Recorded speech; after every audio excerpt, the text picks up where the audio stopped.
G'day guys, welcome to Ringmaster Images. Come through. Well, as you can see, this is where the magic happens at Ringmaster HQ, where we custom make graphics and decals for motocross and enduro bikes. Been going for 15 years, and today we're going to show you guys how to fit our new MXTV graphics for the crew at MXTV. Come along. You might be wondering why I'm sitting on a couch and not at the factory. Truth is, it makes your job a hell of a lot easier if you can fit your graphics in a warm environment.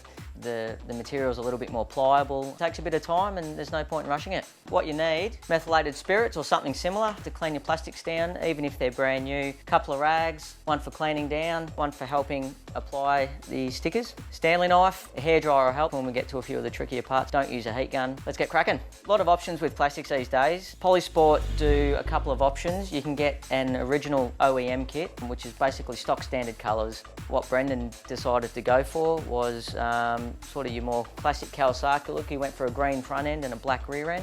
If you're going to go to the trouble of decking out your bike and spending a few bucks on stickers, why not do the plastics as well?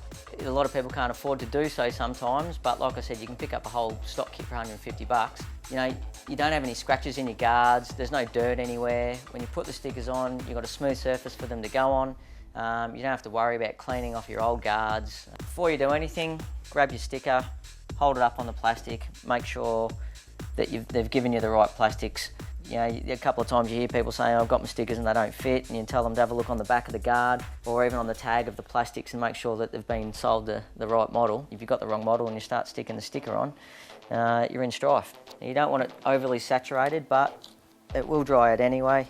Get right in there, make sure you give it a good rub, grab your sticker, make sure that's got a nice sharp fold on it so it's not lifting the sticker too much off the plate. Line it up to where you want its best final spot to be. Stick that little section down.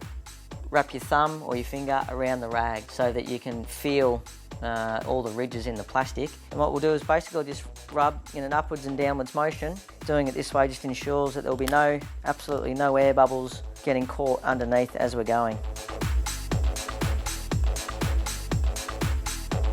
There you go, done. This piece we've got here is the main large piece, and as you can see, we've got two smaller pieces. What we're going to do is we're going to stick the larger piece on first. It's a similar principle with your side plate and your airbox. You'll always put your side plate sticker on before you put your airbox sticker on.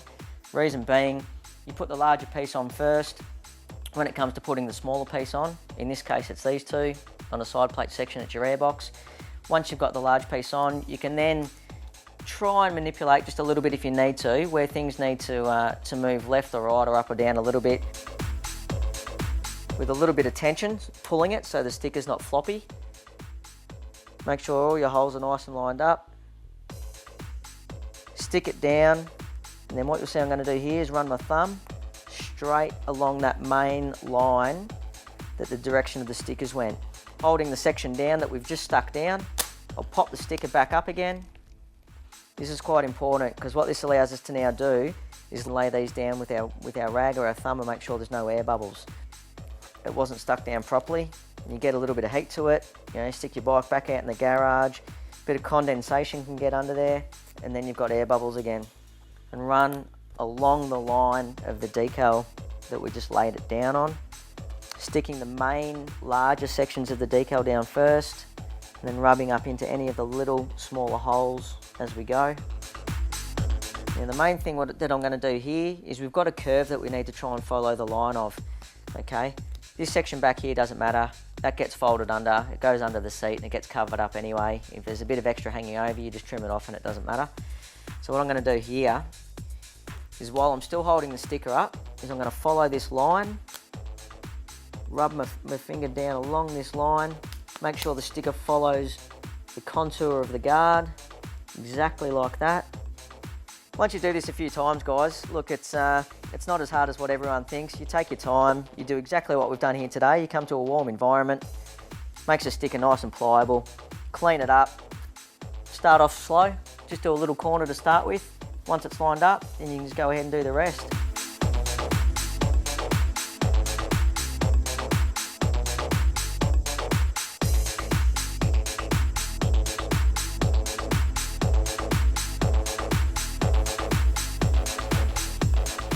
Line up as best as possible when we're done. That way when we get to a section, We've already eyed it off and we know that it's going to sit in a certain position.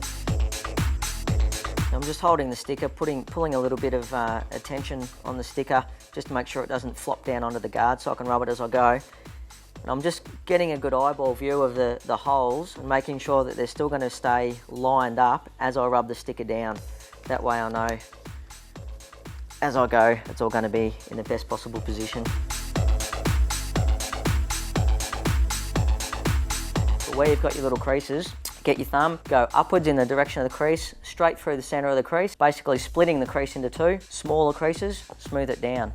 Now that the sticker's on, we're just going to grab the hairdryer, run around the edges of the decal in any little folds or creases.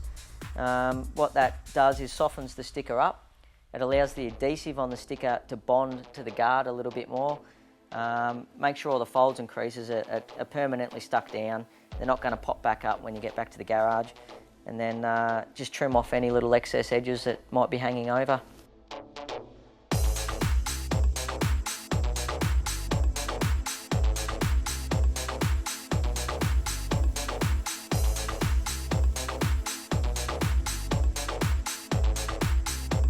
The good thing about a side plate is, although they're hard to fit, you've got this main line that you can work along. And as with the fitting instructions that we always supply, you work along this main line to start with. And then once you stick that main line down, you can proceed to stick the sticker down this way and stick the sticker up that way. So as we need to go this way, I'm going to start from the front end. Normally the front end's the best end to start with. You've got an airbox sticker that you need to line up, so you've always got to keep that in mind. Okay, so if you make sure that this edge where the airbox sticker is going to go onto and your bolt hole and everything's nice and lined up, when you go ahead and line the rest of the sticker up, even though that's going to, well, should be still be in place, it will be. You've started off in the best area, so when you stick your airbox sticker on, all your little holes and your lines and any part of the graphic that needs to line up with it are going to be in the best possible spot. Because the guard's so curved, I'm going to cut the backing paper off. It's a lot easier than folding it.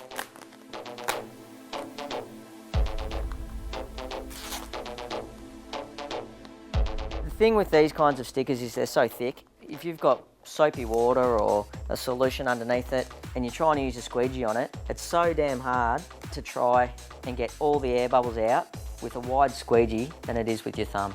We're doing it dry, and once they're on, they're on.